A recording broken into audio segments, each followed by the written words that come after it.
Ambassador Elena Vasquez had been sitting in the same chair for 6 hours.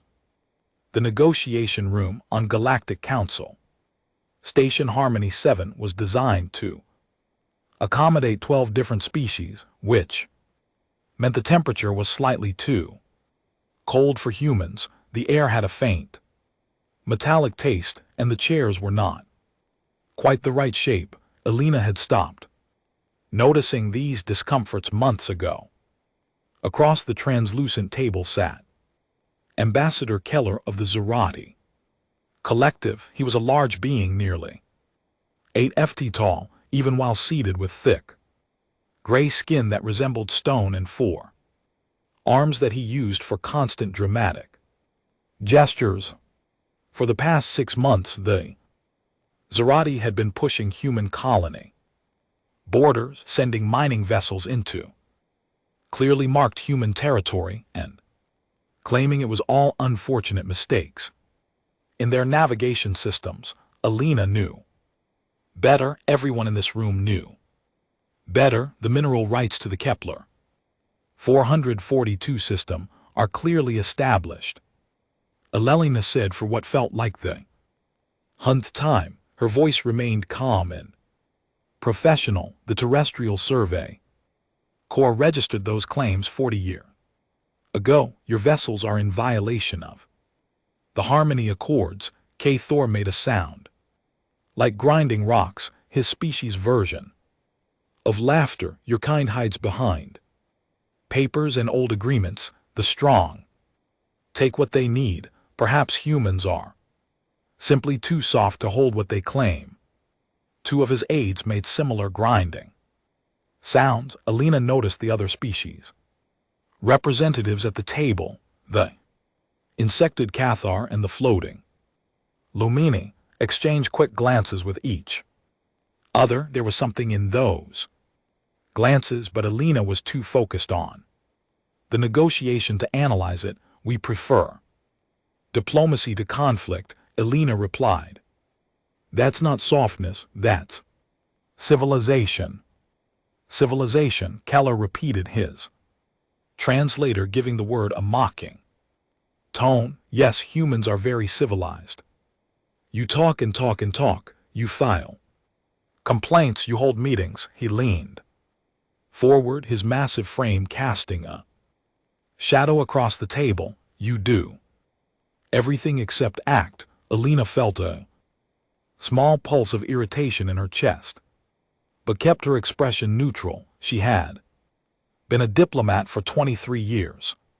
She had negotiated with hostile governments, mediated civil wars, and once spent 14 hours in a bunker while missiles fell outside. She knew how to control her reactions. We act when action is necessary, she said. So far, we've been attempting to resolve this peacefully. So far, Krelther said, and that grinding laugh came again. How much patience do humans have, I wonder? One of his aides reached across the table, supposedly to retrieve a data pad. As he did so, his arm swept across the table's surface, and a container of Zerati ceremonial drink tipped over. The thick blue-green liquid spilled directly onto Elena's data folder and the small wooden box she kept beside it. Elena's hands moved quickly, grabbing the box before the liquid could completely soak it, but it was too late. The liquid was already eating into the wood, leaving dark stains. The box had belonged to her grandmother, who had been a diplomat before her. It had survived 3 wars on Earth and had traveled to 17 different star systems. Oh, Crowther's aide said, his translator conveying absolutely no sincerity. My apologies, how clumsy. Elena stared at the damaged box. She very carefully set it down on a dry part of the table. She looked at the spreading blue-green stain, at the pitted marks in the wood where the liquid's mild acidity was doing its work. She thought about 6 months of these negotiations, 6 months of border violations, 6 months of mockery and dismissals and deliberate provocations. She sat down her stylus with precise care. She aligned it parallel to the edge of the table. She took a slow, deep breath through her nose and let it out through her mouth. Now I'm actually getting annoyed, Alina said quietly. Reaction was immediate and completely unexpected. Cathar, her assistant, who had been sitting quietly beside her for the entire negotiation, went rigid. His multiple legs scraped against the floor. As he pushed his chair back, the Lumini representative, who had been floating peacefully near the ceiling, dropped 2 ft in altitude and began moving rapidly toward the door. Keller's expression changed. The mockery vanished from his face. His forearms, which had been casually draped, suddenly pulled in close to his body. His 2 aides were already standing. Wait, Krelther said, his translator now conveying uncertainty. Ambassador Vasquez, perhaps we should. But he didn't finish the sentence. He and his aides were moving toward the exit. Cathar was already at the door, his insectoid body moving with surprising speed.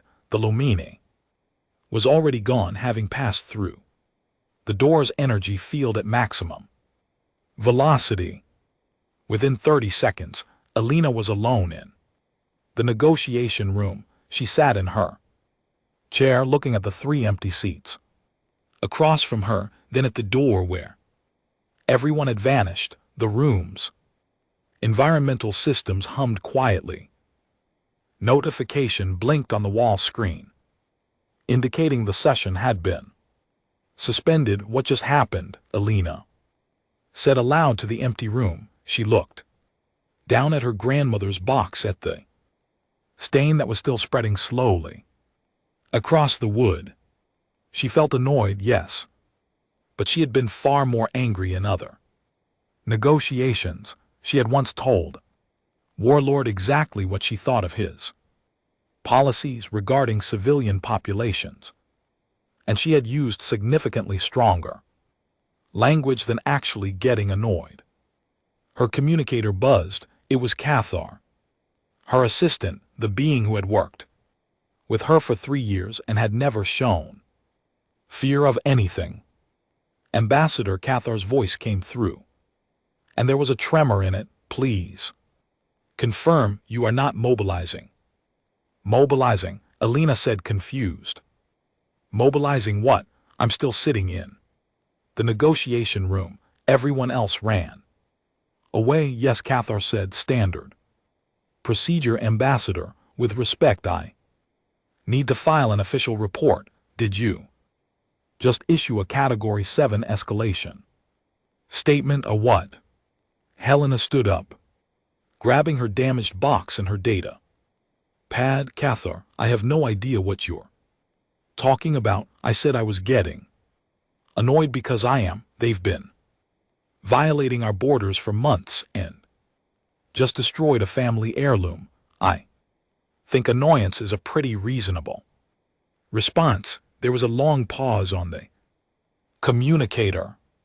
Ambassador, Cathar said slowly, are you not aware of the galactic protocols regarding human emotional escalation indicators? The what? Another pause, longer this time. I believe Cathar said we need to have a very important conversation. I will come to your quarters, please, and I cannot stress this enough. Please do not make any other statements about your emotional state until I arrive.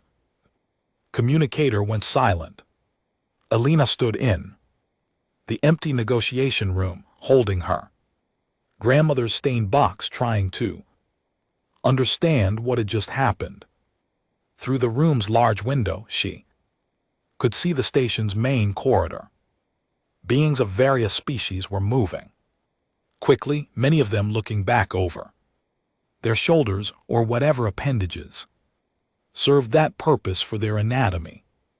In the distance she heard an announcement in multiple languages. The words in Earth Standard English were, "Attention, human diplomatic party has issued escalation language. All non-essential personnel should proceed to designated safe areas.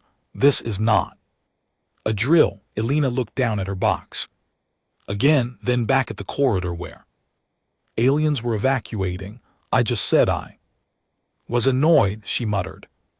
But clearly, to the rest of the galaxy, she had said something much more significant. Elena's quarters on Harmony 7 were modest but comfortable. She had decorated them with images from Earth, mostly pictures of forests and oceans. After 3 years stationed on the council, these images helped her remember what fresh air and real gravity felt like. She sat on her couch, still holding her grandmother's box, when Cathar arrived. Her assistant came through the door with visible caution, as if entering a room that might explode.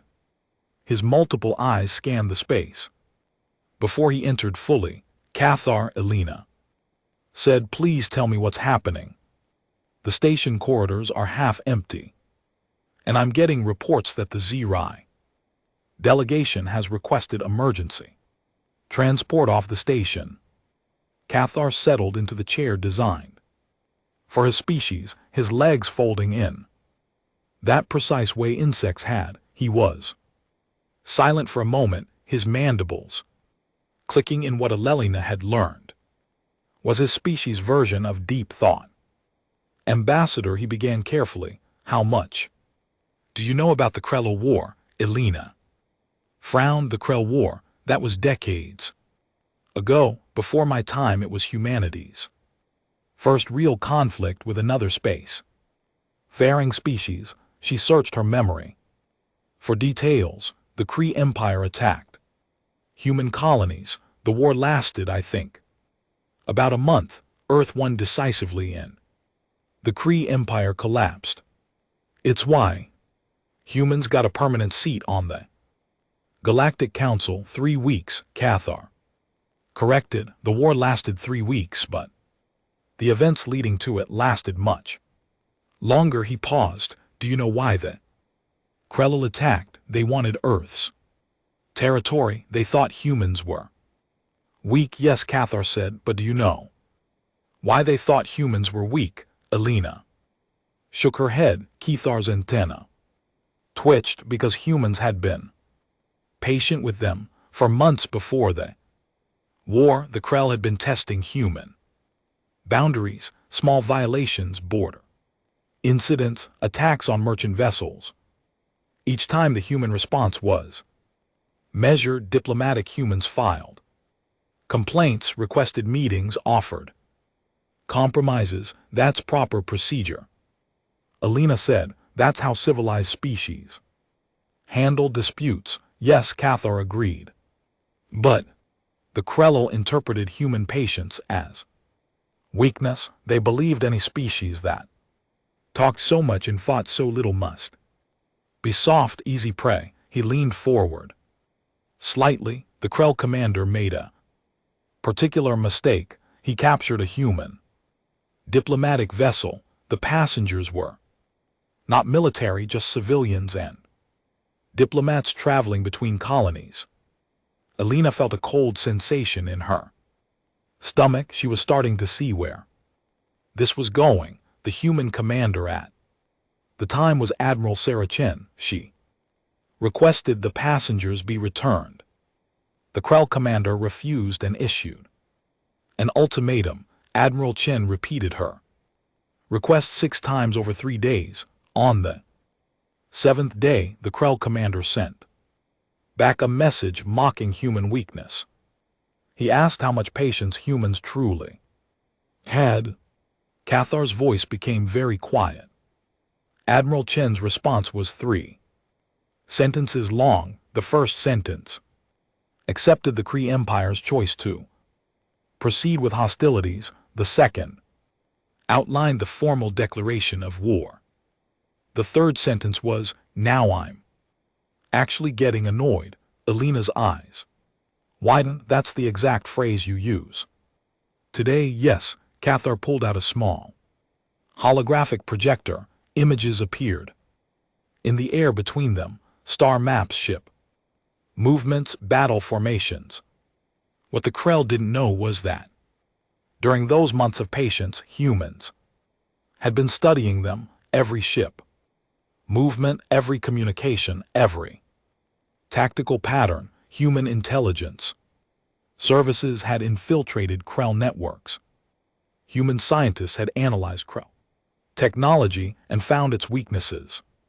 Human strategists had war-gamed every possible scenario. The holographic display showed Krell space, then it showed human fleet movements, precise and devastating. Humans hadn't been weak, Cathar continued. They had been preparing. When Admiral Chen said she was actually getting annoyed, the Krell thought it was just more talk. They were wrong. The display showed the war's progression. It was brutal in its efficiency. Humans struck 16 critical Krell facilities simultaneously, supply lines, communications hubs, militaries. Within 3 days, the Kree military couldn't coordinate. Within a week, their economy was collapsing. Within 2 weeks, their government was in chaos. Alina watched the display with growing understanding and horror. The Krill surrendered after 3 weeks, Cathar said, but they could have surrendered after 3 days, and the result would have been the same. Humans had already won. They had won during all those months of patience, mapping out every move, preparing every counter. The actual fighting was just implementation. The holographic display vanished. After the war, the Galactic Council commissioned a study. Xenopsychologists from 40 different species analyzed human behavior patterns. They discovered something that terrified everyone. What? Alina asked, though she wasn't sure she wanted to know. Most species have a predictable aggression pattern. Cathar explained. When threatened, they react quickly, fight hard, then tire. Humans are different. Humans are what Earth biologists call persistence. Predators on Earth, human ancestors would hunt prey not by being faster or stronger, but by following it for hours, for days, until the prey collapsed from exhaustion. Cathar's antenna quivered. Humans bring that same pattern to conflict. You don't explode in rage. You don't make rash decisions. You get patient, you get focused, and you get more dangerous the longer a situation continues. What other species see as human weakness, that patience and diplomacy is actually threat assessment and preparation time. Alina thought about the Zarathi negotiations. 6 months of patience, 6 months of carefully documented violations, 6 months of oh no, she whispered. Oh yes, Cathar said. The galactic community created the human escalation scale after the Krell War. It has 7 levels. Level 1 is humans being friendly. Level 7 is when humans say they're actually getting annoyed. It's not a threat, ambassador. It's a warning that human patience has reached its end and planning has reached completion. He pulled up another display. This one showed historical incidents. The Vrax pirate lords tested human merchants for 2 years. Humans were polite, filed reports, requested assistance. The pirates thought humans were afraid. Then a human captain said the phrase, within 6 hours human military forces had located every pirate base in the sector. They had been tracking them the entire time. Another image appeared. The Selnari trade Federation engaged in economic warfare against human colonies. Price manipulation, predatory contracts, resource blocking. For 18 months human negotiators sought peaceful resolution. Then the chief negotiator said she was getting annoyed. 3 days later humans revealed they had restructured their entire economic system during those 18 months. The Selnari tactics were now useless. The Federation nearly went bankrupt. More images, more examples, each one showing the same pattern. Humans gave them chances, Cathar said.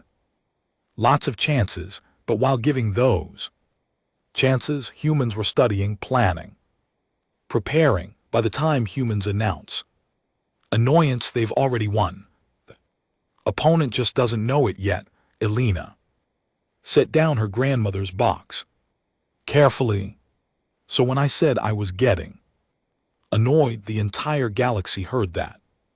Humanity has finished being patient with the Zerai, Cathar said. Every species that knows human history understands what comes next. Not random violence, not emotional rage, precise, planned, devastating action that has been prepared during months of seeming passivity. Elena's communicator began buzzing. Repeatedly, messages were flooding in. She glanced at the screen and saw requests from the Council, from Earth's military command, from news networks, across dozens of systems.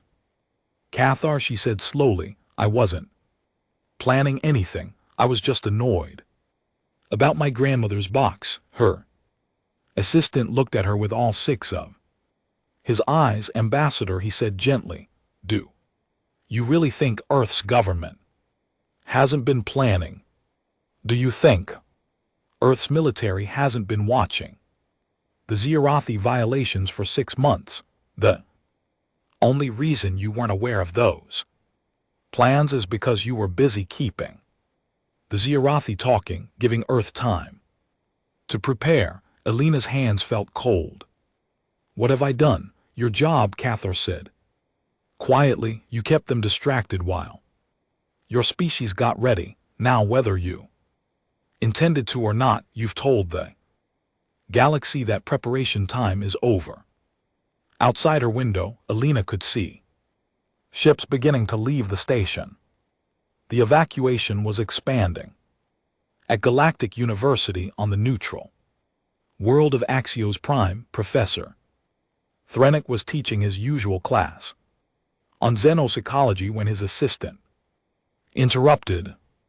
The assistant, a young Lumini named Bright Ascending, was shimmering with agitation. Professor, you need to see this, Bright Ascending said, projecting a holographic news feed into the classroom. Threnik, a being whose species resembled Earth's octopi, but with crystalline skin, focused several of his eyes on the projection. The news headline was in multiple languages, but the Earth Standard Version read, Human Ambassador issues Category 7 escalation statement. His students, representing 15 different species, began chattering nervously as Rathi's student in the back stood and left the room immediately. No one blamed her. Class, then said his translator, converting his species color-based language into audible speech. I believe we should postpone today's planned lecture. Instead, I will explain what you are about to witness over the coming days and weeks. Pay attention. This is the most important lesson you will learn this semester. He pulled up a chart showing different species aggression patterns. The display showed how various species responded to threats over time. Most of the curves showed sharp initial spikes that gradually declined. When most species are threatened, they react quickly. Then, explain, the Karathi battle rage lasts approximately 4 hours before exhaustion sets in. The Felnock's fury. Burns bright but fades within days, even. My own people's defensive responses peak. Quickly then subside. This is normal.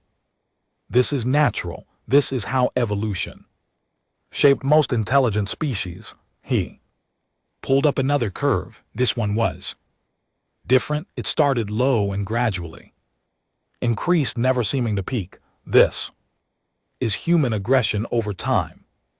Notice the pattern. It rises slowly but consistently. More importantly, notice that we have no data showing where it peaks, because in recorded history, human opponents have always surrendered before the peak was reached. A student, a small furred being from the whisper colonies, raised a paw. Professor, why do humans respond so differently? Excellent question, Threnick said. He projected images of Earth showing its various environments and creatures. Humans evolved as persistent predators on a high-gravity world with extreme environmental variation. Their hunting strategy for thousands of generations was not to be fastest or strongest, but to be most patient. They would track prey for days, following at a steady pace, never giving up until the prey collapsed from exhaustion. He zoomed in on images of early humans hunting. Humans developed an unusual trait for a predator species. They can consciously override their immediate emotional responses when threatened. Most species' first instinct is fight or flight. Humans have a third option. Assess. They can feel fear or anger but choose not to act on it immediately. Instead, they study the threat. They plan, they prepare. The classroom was completely silent now. Even the usually restless students were focused. This ability served humans well on their home world, but it becomes truly dangerous when applied to warfare and conflict. When a human says they are being patient, they are not being passive. They are gathering data. Every interaction is a test. Every conversation reveals information. By the time humans announce they are actually annoyed, they have completed their assessment. They know their opponents' strengths, weaknesses, tactics, and vulnerabilities. Threnick pulled up footage from the Krell War. His students watched as human forces moved with precise coordination, striking targets that somehow paralyzed an entire empire. The Krell made fatal error in judgment. They believed human patience was fear. They were wrong. Human patience is preparation. Time. Let me show you something fascinating. He displayed a comparison chart showing human diplomatic communications over time versus human military readiness. During the 6 months before the Krell War, human diplomatic messages increased in frequency and detail. The Krell thought humans were desperately trying to avoid conflict, but look at this second timeline. During those same 6 months, human military construction increased 400%. Human intelligence gathering operations in Krell space increased 600%. Human war game simulations ran continuously. The truth became clear in the data. While human diplomats talked, human forces prepared. Humans were not avoiding war, then said. They were deciding whether war was necessary, and if so, how to win it most efficiently. By the time Admiral Chen said she was actually getting annoyed, humans had already built the fleets, trained the soldiers, mapped the targets, and run the simulations. The Krell had mistaken preparation time for weakness. Another student spoke up. This one is ratty. But Professor, my people have been negotiating with humans for months. Does this mean yes? Then said gently, I'm sorry if a human Ambassador has issued escalation. Language, it means your people's actions, have been deemed unacceptable and human. Patience has concluded, more. Importantly, it means preparations are complete. His communicator chimed. He glanced at it and saw messages from colleagues across the galaxy. The galactic stock markets were crashing. Insurance companies were refusing to cover Zerai assets. 3 neighboring species had just offered Earth full intelligence cooperation. The young Zerai student's skin color had shifted to the pale gray of fear. What will happen to us? Then considered the question carefully. He believed in honesty with his students. If your government is wise, they will surrender immediately and offer full reparations. If they are foolish, they will try to fight. He paused. The Krellul tried to fight. Their empire no longer exists, but I want you to understand something important. Humans are not monsters. They do not desire violence. Every conflict involving humans has started when another species mistook human patience for weakness. He pulled up more data showing post-war situations. Look at the Krell worlds now. They are self-governing again. Their economy has recovered. Humans helped rebuild what the war damaged. The same with the Vrax territories after the pirate wars. The same with every conflict. Humans do not want conquest. They want the problem to stop. Then change the display to show human diplomatic history. Humans give chances, many chances. They prefer peace, but once they decide peace is impossible with a particular opponent, they do not have commit. They finish the problem completely, then they help rebuild. This is the pattern. This is what we have observed for 2 centuries. His communicator was now buzzing constantly. News feeds were showing scenes from across the galaxy. Zerai military units were mobilizing. Human fleet movements were being reported. Galactic Council was calling in emergency session. Class dismissed. Then said, not because the lesson is over, but because you are about to witness it firsthand. Watch what happens over the next few days. Watch how humans move. Watch how they communicate. Most importantly, watch how precise their actions are. Every move will have been planned during those 6 months of negotiations. The students filed out quietly. The Zeroth student lingered. Professor, she said, should I go home? Then considered this. Is your family military or civilian? Civilian. My parents run a mining operation. Then you are safer here, Thranik said honestly. Humans are precise. They target military capability, not civilians. Your family is not in danger. Your government's military, however. And he trailed off. The student nodded and left, then turned back to his displays, watching the news feeds multiply. His colleague from the military history department appeared via hologram. Then are you watching this?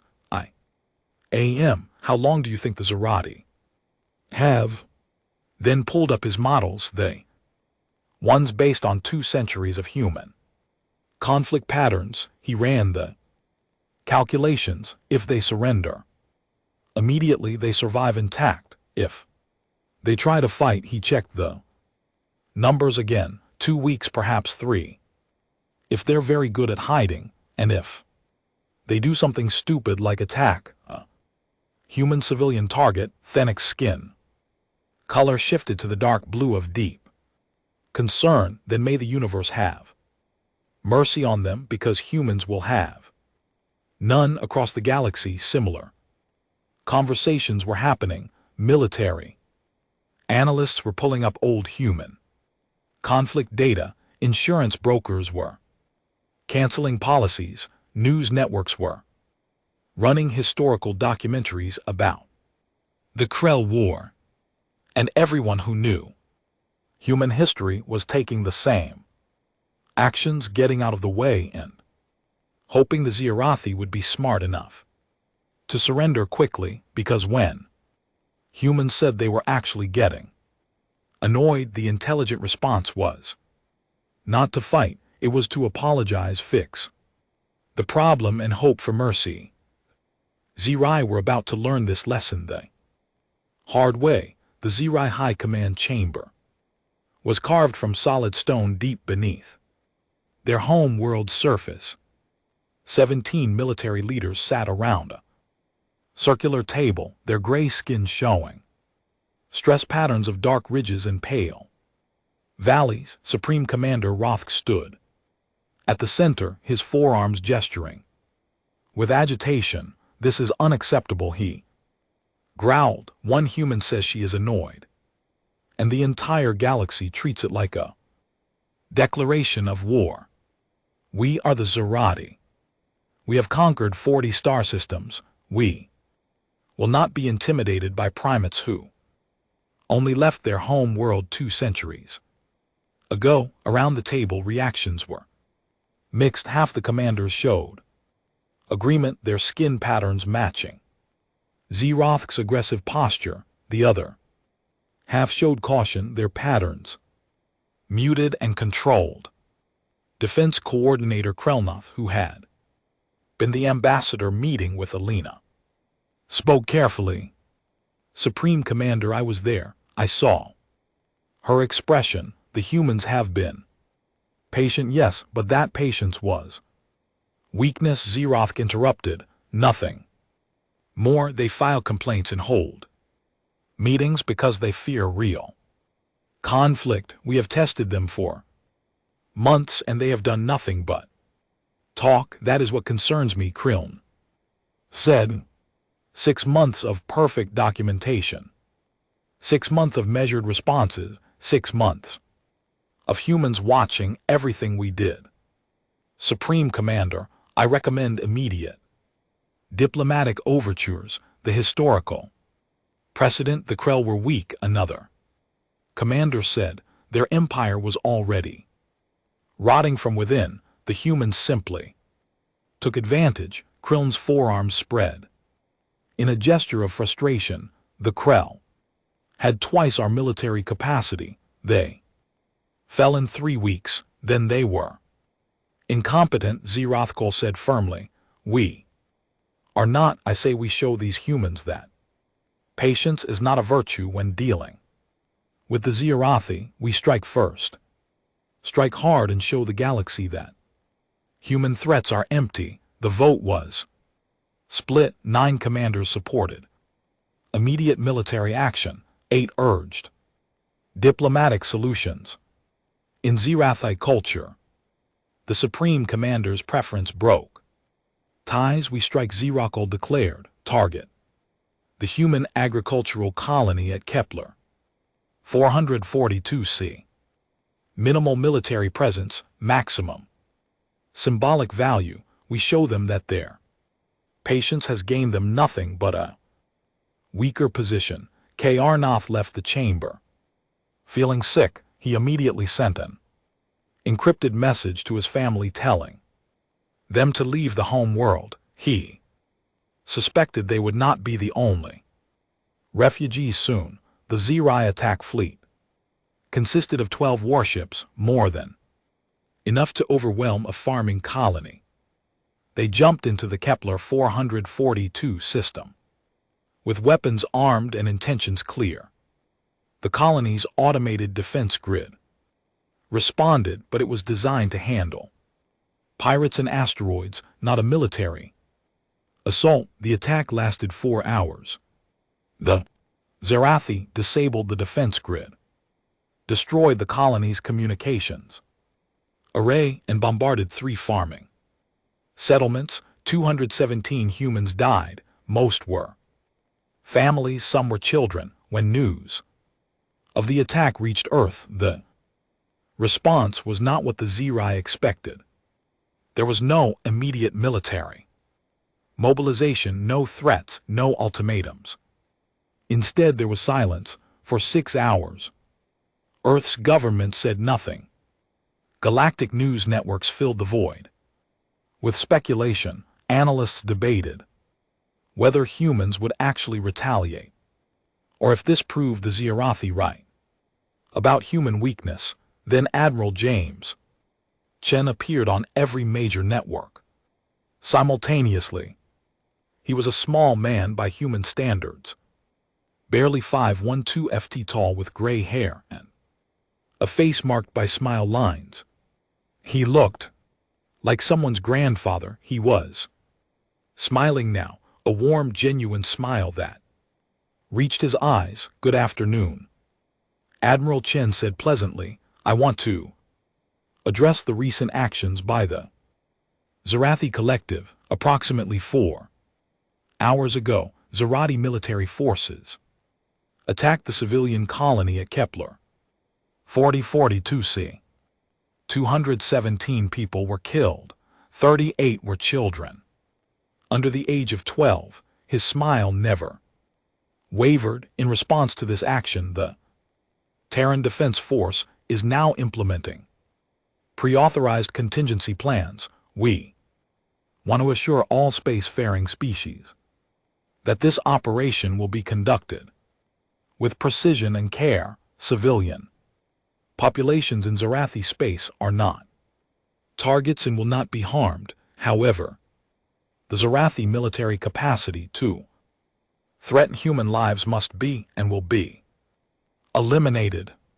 The smile grew slightly wider. We anticipate this will take approximately 2 weeks. We encourage all civilian vessels to avoid Ziyarathi military installations during this time. Thank you and have a pleasant day. The transmission ended at Galactic University. Professor Thenick watched the recording 3 times, each time focusing on different aspects. His students had gathered around him, sensing his expertise was needed. Professor 1 asked nervously, "Why is he smiling?" Then skin turned the dark blue of fear. "Because he is not angry. Anger is emotional, chaotic, unpredictable. That human is not angry. He is implementing a plan. Watch his body language, relaxed, confident, happy even." "How can he be happy?" another student asked. "Humans just died. He is not happy about the deaths." Then explained, "He is confident in the plan that will respond to those deaths." Do you see the difference? An angry commander makes mistakes. A smiling commander already knows the outcome. Elena Vasquez watched Admiral Chen's statement from her quarters on Harmony 7. Cathar sat beside her, his insectoid body very still. "I know him," Elena said quietly. "Admiral Chen, we served together years ago in a different capacity. He is a kind man. He volunteers at schools. He helps his neighbors with their gardens. I do not doubt his kindness," Cathar said. "But humans have a saying, do they not? Do not mistake kindness for weakness. I believe that applies here." Elena's communicator showed the galactic response. The Ziyarathi attack had changed everything. Species that had been neutral were now offering Earthful support. The Galactic Council was preparing sanctions against the Ziyarathi. Most significantly, 3 species that shared borders with Ziyarathi space were suddenly providing Earth with detailed intelligence about Ziyarathi military positions. "They're all helping us," Elena said, reading through the offers. "Of course," Cathar replied. "The Ziyarathi proved every fear about them correct. They attacked civilians. They ignored the warning, and now every species wants to ensure Earth knows they are not aligned with the Ziyarathi." On Earth, the actual mobilization was underway, but it was not the scrambling, chaotic rush of an unprepared military. Instead, it was the smooth implementation of plans that had clearly been prepared for months. Fleet movements were precise. Every ship seemed to know exactly where to go. Communications were minimal because everyone already knew their assignments. Supply lines activated without confusion. It was the movement of a military that had rehearsed this exact scenario because they had for 6 months. While Elena negotiated and documented HFY violations, Earth's military had been planning. Every Zarathi ship position had been noted. Every supply route had been mapped. Every communication frequency had been monitored. Every tactical pattern had been analyzed. The Zarathi had been studied like specimens under a microscope. Admiral Chen sat in his command center, reviewing the final preparations. His staff moved around him with quiet efficiency. On the main displays, HFY space was shown in perfect detail. Every military installation marked. Every ship tracked. Admiral, his second in command, said, "All fleets report ready." "Thank you, Commander," Chen said, still smiling. "Please remind all units that civilian safety is paramount. We are not at war with the HFY people. We are eliminating the military capacity that chose to attack our civilians." "Yes, sir. And if they surrender, then we accept immediately and proceed to Phase 2. Rebuilding assistance." Chen pulled up a secondary set of plans. These ones showing post-conflict reconstruction projects. We have engineering corps ready to help repair any damage to civilian infrastructure, medical teams ready to provide assistance, economic advisors ready to help stabilize their markets. The commander looked at the reconstruction plans with some surprise. "Sir, you planned the rebuilding before the war even started." Chen's smile became slightly sad. "Commander, we always plan the rebuilding first. The war is just the unfortunate step required to get there. We do not want to harm the HFY. We want them to stop harming us. Once they stop, we help them recover. That has always been our way." In HFY space, Supreme Commander Roth was receiving reports of human fleet movements. The scope of what he was seeing was impossible. Human ships were appearing in dozens of locations simultaneously, moving with coordination that suggested months of planning. How did they hide this from us? He demanded. They did not hide it, Supreme Commander, an intelligence officer reported. They built it openly. We saw the construction. We simply assumed it was normal military readiness, not specific preparation for war with us. Rothkal stared at the display showing human fleet positions. They had not just prepared for war, they had prepared for war specifically against the Zarathi, incorporating every tactical observation. From 6 months of border conflicts, we have made an error, he said quietly. War lasted 11 days. On the first day, human forces struck 43 Zarathi military installations simultaneously, not randomly, not opportunistically, but with surgical precision. Every target had been selected to maximize military impact while minimizing civilian risk. Ammunition depots were destroyed when personnel were at minimum levels. Command centers were hit with communication disrupting weapons rather than explosives. Shipyards building warships were disabled, but shipyards building civilian vessels were untouched. The Zarathi military tried to respond, but they quickly discovered a disturbing truth. Humans knew where Every Zarathi ship was more than that. Humans seemed to know where every Zarathi ship would be. Ambushes failed because humans anticipated them. Retreats were cut off because humans had already positioned forces along escape routes. It was as if the Zri were playing a game where the humans had already seen the final score because they essentially had 6 months of careful observation had given Earth's military complete intelligence. Every Zarathi tactical doctrine had been studied. Every commander's preferences had been noted. The Zarathi military was fighting an opponent that knew them better than they knew themselves. On the third day, the Zarathi High Command requested a ceasefire to negotiate terms. Admiral Chen, still smiling that grandfatherly smile, accepted immediately. The shooting stopped within hours. The negotiations took place aboard a neutral station.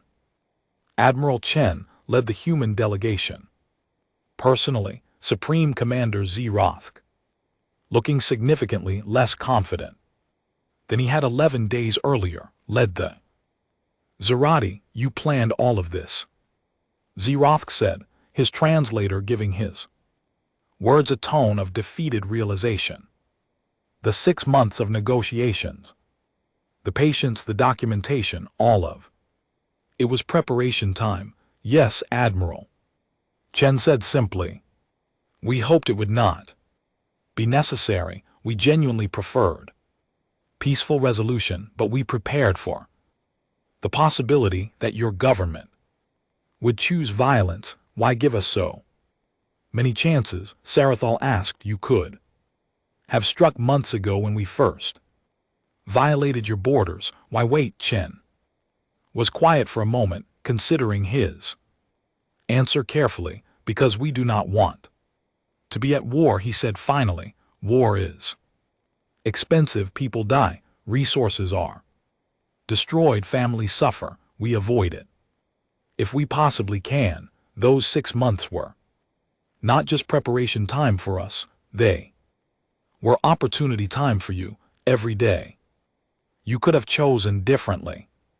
Every day you could have stopped the border violations, respected our territory, engaged in honest negotiation. But you were preparing the entire time, Zrothkol said. That seems contradictory. No, Chen said gently. It is practical. We hope for the best and prepare for the worst. That is not contradiction. That is wisdom. Ambassador Elena Vasquez, who was also present at the negotiations, found herself understanding something fundamental about her own species.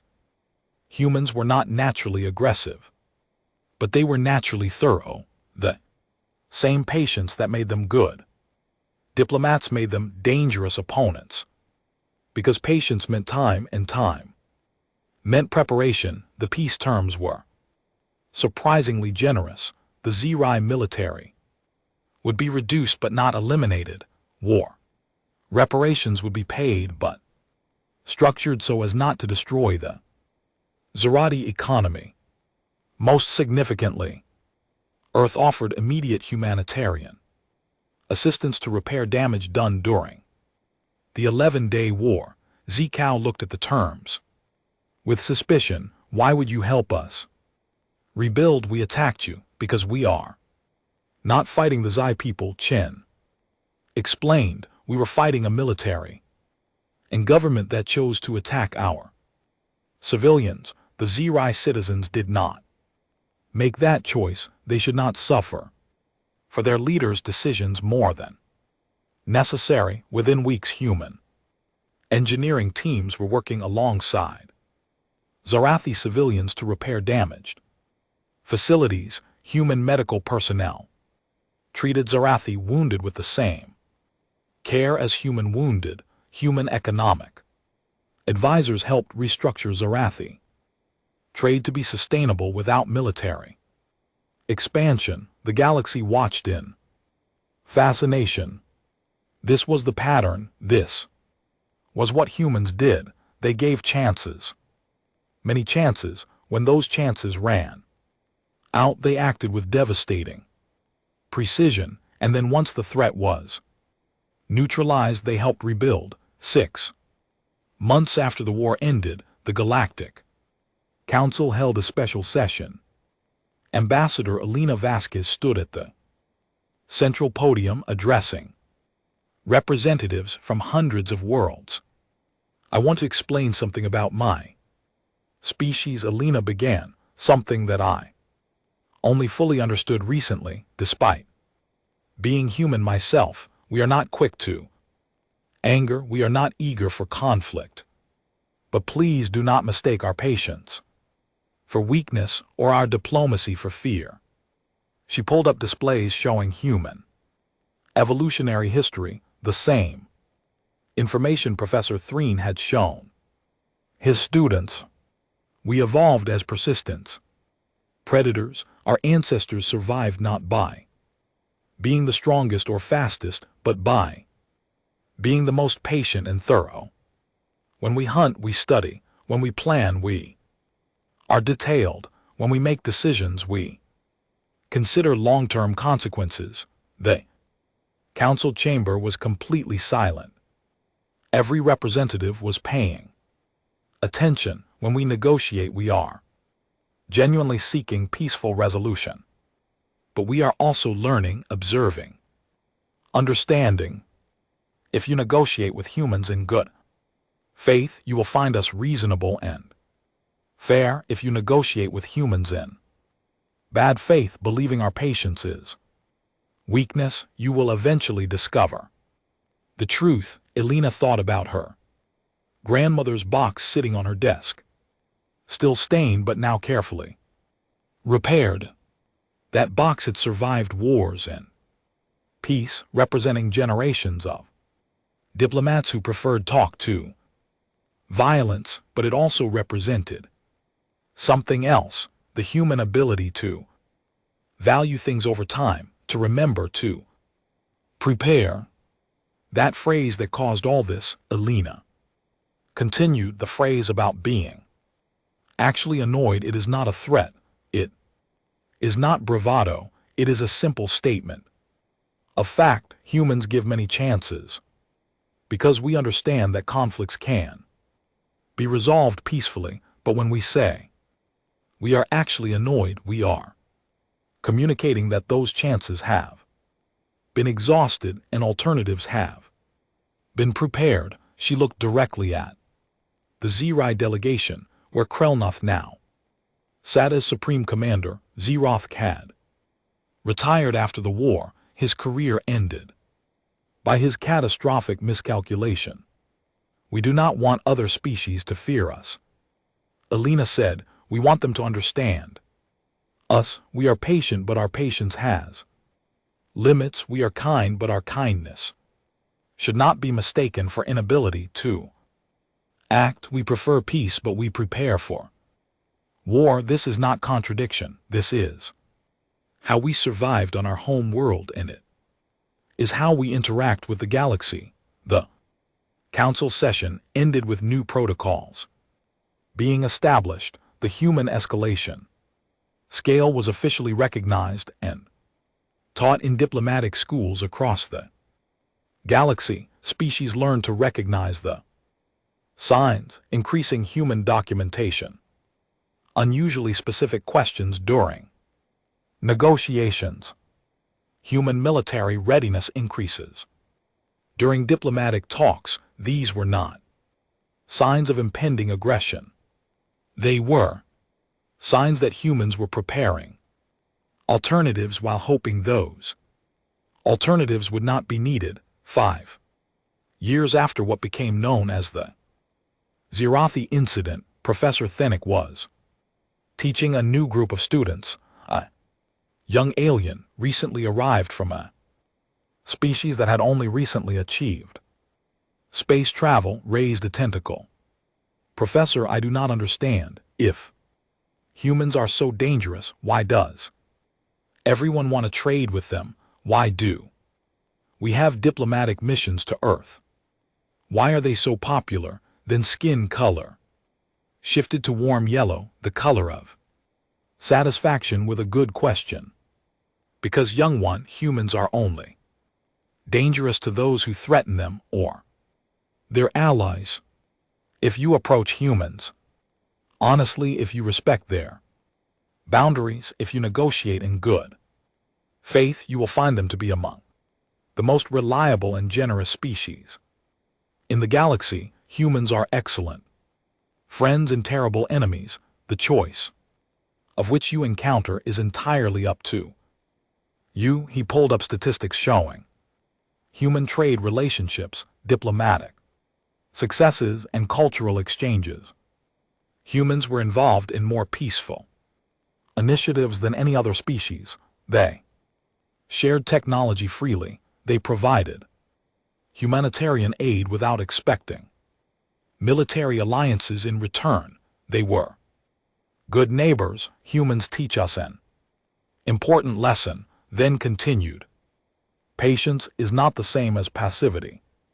Kindness is not the same as weakness. The capacity for violence is not the same as the desire for it. Humans have the capacity, but they use it only when necessary. This makes them trustworthy. You know exactly where you stand with humans because they communicate clearly. Even the phrase about being annoyed, student asked, especially that phrase, then said, when a human says they are actually getting annoyed, they are giving you one final warning. They are communicating clearly that change must happen. Most species appreciate this clarity. It means humans do not attack without warning. They tell you directly and honestly that their patience is ending. On Earth, Admiral Chen was retiring. He spent his final day command reviewing reports from the reconstruction efforts in Zarathi space. The repairs were ahead of schedule. Economic indicators were positive. Relations between humans and Zarathi were now better than they had been before the war. He smiled, that same grandfatherly smile that had terrified half the galaxy, but his staff, who knew him well, understood that the smile was genuine. He was not happy about the war. He was happy about the peace that followed. Thank you for watching and comment for next part.